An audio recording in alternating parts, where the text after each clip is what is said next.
it's Rachel. I'm here in my garden, which at this point has been reduced to one bed of kale. And this is what happens when deer are not properly fenced out of your garden. So there was a major kind of natural area just about a mile down the road that was redeveloped into a subdivision.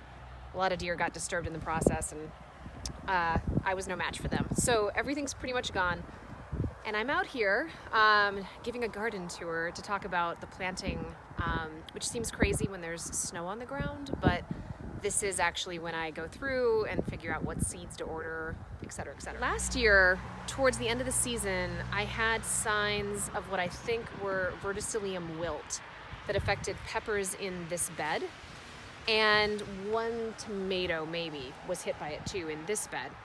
Hard to tell because we also had flooding and I've got clay soil, so it could simply have been an issue of drainage. But just to be on the safe side, I'm not growing any peppers or tomatoes in either of these two beds this year. My last video, I talked about how I'm using the garden to manage autoimmune, and that means eating specific kinds of foods.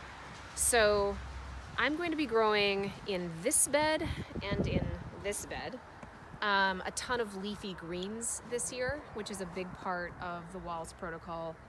And then specifically a lot of those will be brassica family because that has a lot of sulfur in it, and that's another category in the Wahls Protocol is sulfur-rich vegetables. So I'll put up here an image that I did of what's going to go in these two beds, which is a mixture of arugula and radish. Those are both in the sulfur-rich category, and then arugula gives me leafy greens at the edges. I'm going to grow carrot right down the middle because those need to sit for a long time and have a long growing season. So if I stick them down the middle, I can work other stuff from the edges and not disturb the carrots.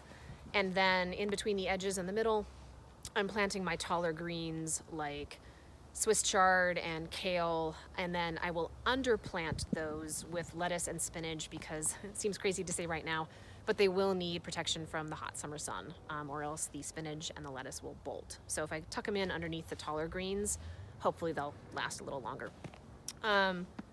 This bed is currently protected from deer, so you can't see it, but that is my strawberry bed.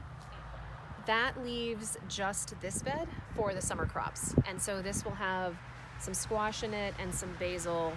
And I will likely attempt to grow some of my small cherry tomatoes up just this side of the trellis so that they're not in the bad soil on this side of the beds.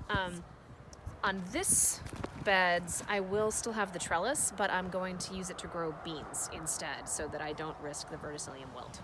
So that is the basic plan for the garden this year, and I'll do a video next on actually how I organized my seeds because in the process of planning this garden I realized I have a million seeds and I organized them in a different way that was at least helpful for me, so I thought I'd share that in the next video. But that'll be next. For now, that's the garden plan for this year. Thanks.